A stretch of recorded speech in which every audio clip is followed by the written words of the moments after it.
Negara tercinta ini punya kekayaan alam dan budaya yang berlimpah. Untuk menarik wisatawan lokal dan mancanegara, setiap daerah berlomba-lomba nih fams menggelar festival kebudayaan. Sayangnya, pandemi COVID-19 yang melanda dunia ngebikin kegiatan kebudayaan ini sempat terhenti fams. Setelah 2 tahun vakum, kini berbagai festival baru deh kembali digelar. Wah, keren nih! Lain lagi di Tasikmalaya fams. Kemeriahan festival Bebetian atau umbi-umbian juga digelar di Kampung Kolecer, Desa Cisayong.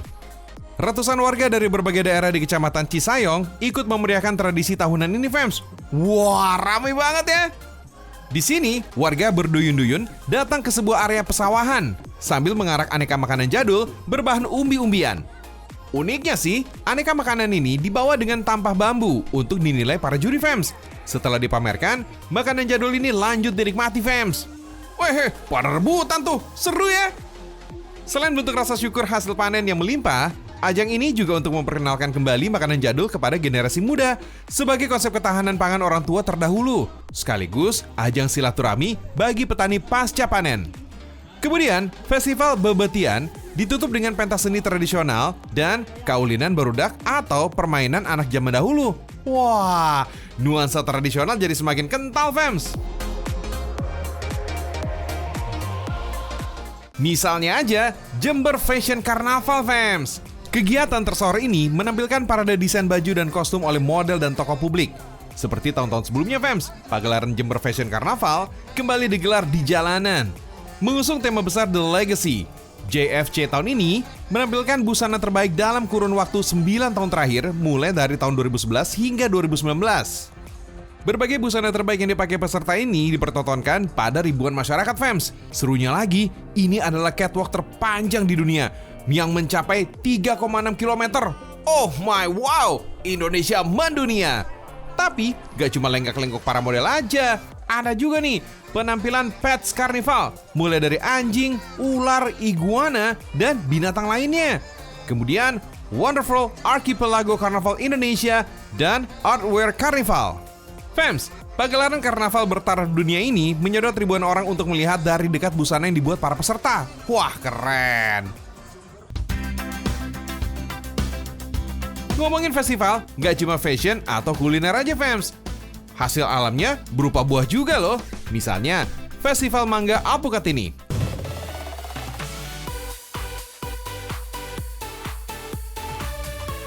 Widih, banyak banget ya buah mangganya. Gunungan buah mangga ini sengaja dibentuk seperti buah mangga berukuran super jumbo. Kira-kira jumlah buah mangga itu ada berapa ya? Kalian hitung sendiri aja deh. Gak cuma gunungan mangga aja, acara kesenian lokal hadir di sini, fams. Mulai dari tari penyambutan oleh bapak-bapak berpakaian lurik. Ada juga loh tarian Pasuruan Gumuyu. Widih, meriah banget ya.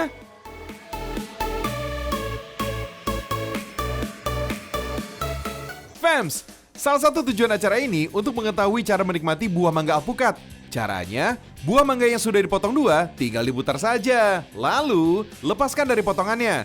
Nah, cara inilah yang membuat buah ini disebut dengan mangga alpukat. Untuk makannya, daging buah mangga tinggal disendokin aja. Mangga alpukat ini gak berserat, fams. Pantesan aja daging buah mangga ini mudah terlepas dari bijinya. Bukan dari persilangan mangga dan alpukat. Sebenarnya, mangga alpukat adalah jenis mangga gadung 21 yang sering disamakan dengan arum manis. Meski mirip, gadung 21 punya ukuran lebih besar dengan pangkal buah yang lebih bulat dari arum manis, fams. Meski kulitnya berwarna hijau, dagingnya kuning dan rasanya manis. Pokoknya enak banget ya.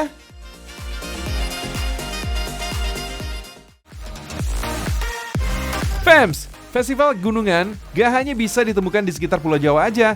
Di Kabupaten Tanah Bumbu, Kalimantan Selatan, ada Festival Gunungan Hasil Bumi yang diadakan untuk memperingati Hari Pangan Sedunia. Serunya, warga boleh mengambil isi gunungan sesukanya nih, fams. Bebas dan gratis kok. Acara gunungan ini dilaksanakan untuk mengenalkan umbi-umbian sebagai pengganti beras, fams. Selain singkong, ada juga nih hasil bumi lain dari Tanah Bumbu. Mulai dari sayur mayur, buah, dan aneka cemilan khasnya. Hasil bumi disusun rapi di gunungan yang tingginya mencapai 3 meter dengan diameter 1,5 meter. Gede banget kan ya? Gak heran deh, beratnya mencapai 80 kg. Gunungan seperti ini dibuatnya sebanyak 5 buah. Oh iya, tradisi gunungan ini sebenarnya mengikuti tradisi masyarakat Jawa. Maklum fams, sebagian besar masyarakat Tanah Bumbu berasal dari Pulau Jawa. Gak heran, tradisi, kuliner, dan adat istiadatnya ikut terbawa hingga ke sini. Kalau sudah rapi, gunungan siap dibawa ke lokasi festival. Karena ukuran yang terbilang besar, satu gunungan dibawa sekitar 6 orang fams. Selain berat, gunungan yang diangkat secara gotong royong juga bisa diartikan sebagai penyambung tali silaturahmi. Oh iya fams, belanja di era modern ini, kamu nggak perlu repot nih bawa angka segala untuk transaksi pembayaran. Caranya, download Alobank dan upgrade ke Alo Prime untuk mendapatkan manfaat lebihnya. Aplikasi ini juga bisa buat beli pulsa atau transfer dana juga loh. Kalau mau transaksi, tinggal scan barcode-nya, beres deh. Emang sesimpel itu fams.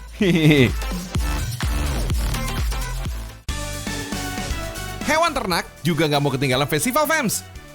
Dodi alias si domba Dieng ikut terlibat kegiatan kebudayaan Nusantara. Wah, gemuk-gemuk ya. Sekilas mirip biri-biri dari Selandia Baru. Wih, gemoy banget. Dodi atau domba Dieng disebut juga domba Batur. Jenis domba ini cocok hidup di dataran tinggi Dieng. Soalnya tahan terhadap cuaca dingin dan bisa berkembang pesat fams. Terus ngapain ya si Dodi dikumpulin di sini? Mau reuni kali ya? Gak kok fams. Si Dodi ini ternyata mau ikutan unjuk gigi dalam kompetisi. Nantinya mereka dinilai oleh para juri untuk dipilih sebagai Dodi yang terbaik. Pesertanya banyak juga nih, ada ratusan. Kemampuan peternaknya juga ikut diuji loh. Mereka ikutan lomba mencukur bulu si Dodi. Kira-kira siapa yang menang ya fams? Ada 2 kategori lomba cukur Dodi fams. Pertama, cara manual dengan gunting fams. Kedua, dengan alat cukur elektrik yang modern. Gak gampang loh mencukur bulu si Dodi, soalnya tebal banget kayak permadani Turki. Selain kebersihan, kerapihan, dan kecepatan, skill peternak saat mencukur juga menjadi nilai plus. Lihat tuh, si Dodi pasrah aja tuh saat dicukur. Awas ya, jangan sampai si Dodi terluka terkena gunting atau alat cukur elektrik. Bisa-bisa nilainya bakal dikurangin tuh. Menurut sejarahnya, jenis domba Batur bukan domba asli dataran tinggi Dieng. Sekitar tahun 70-an, Presiden Soeharto menyerahkan bantuan ratusan ekor domba merino dari Australia untuk dikembangbiakan di Dieng. Oleh para peternak, domba merino kemudian dikawin silangkan dengan domba gembel asli Dieng. Hasilnya, bulu domba Batur lebih tebal, gemuk, dan kekar. Dulu, bulu domba Batur yang tebal ini dianggap sebagai limbah fams. Tapi sekarang bisa dimanfaatkan sebagai bahan kerajinan. Bulu domba lalu dibersihkan dan dicuci sampai tak ada lagi nih kotoran yang tersisa, agar terbebas dari kuman dan kemudian dijemur deh. Kalau dibandingkan dengan serat sintetis, wool dari bulu domba konon lebih aman dan nyaman, gak bikin alergi kulit fams. Pembuatan wool bulu domba Batur prosesnya cukup sederhana. Dengan bantuan jarum, bulu domba dipadatkan dengan cara ditusuk-tusuk. Harus sabar nih, supaya hasilnya bagus. Nah, ini dia hasil kerajinan tangan dari wool bulu domba Batur. Gimana? Lucu kan? Harganya juga terjangkau, mulai Rp10.000 aja. Dari Surabaya, Jawa Timur, Festival Kue Bulan juga digelar fams. Beragam jenis kue bulan ditampilkan dalam festival. Wah, indah dan menggugah selera ya. Mulai dari jenis kue bulan dengan kulit bertekstur mochi, jenis klasik dengan varian rasa White Lotus, Red Lotus, Assorted Nuts, Yolk, hingga jenis Shanghai Mooncake yang memiliki tekstur menyerupai kue pastry. Menurut warga Tionghoa, kue bulan atau mooncake adalah kudapan tradisi Tiongkok yang dirayakan saat pertengahan musim gugur. Dalam perayaan ini, fams, kue bulan biasa dijadikan hantaran atau kudapan untuk makan bersama keluarga. Dalam festival ini, per paket kue bulan ini dijual dengan harga mulai dari Rp588.000 hingga Rp888.000 per boxnya. Ayo, siapa yang mau?